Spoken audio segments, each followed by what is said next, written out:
вакцинироваться? А мы уже вакцинированы. Мы уже. А мы вакцинированы. Не считаю нужным. Уже вакцинировались. Я уже вакцинирована. Не хотелось бы, но придется. Ага, понятно. А вы? Придется. То есть сами не хотели бы, но придется? Ну да, получается. Жириновский же вообще сказал, скоро будет это все под дулом автомата, кто не хочет прикладом в голову. Поэтому прикладом в голову не хочется. Лучше получить уже эту вакцинацию. Ну, поскольку везде QR-коды, мне кажется, в любом случае вакцинация нужна.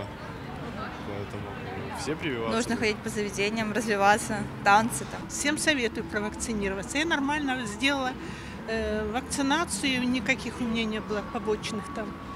Все было отлично и хорошо. Только потому, что надо было, поэтому... Если честно, страшно. Неизвестно, что будет просто. Но я, наверное, буду вакцинироваться. Нет. Почему?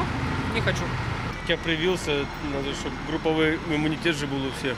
Как перенесли? Я легко, парней крутила, болели там руки, ноги, такое. У меня легко все было. Ну, вакцинироваться надо. Будете вакцинироваться?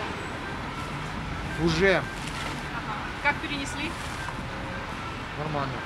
Без побочных эффектов. У меня противопоказания. Почему? Я не хочу. Хотела сказать людям, которые не вакцинируются, пусть они напишут заявление в поликлинике, что они будут лечиться, если заболеют, за свой счет.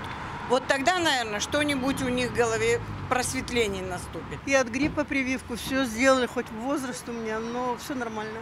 Вакцинировались когда? В июле. Как перенесли? Спутником нормально все.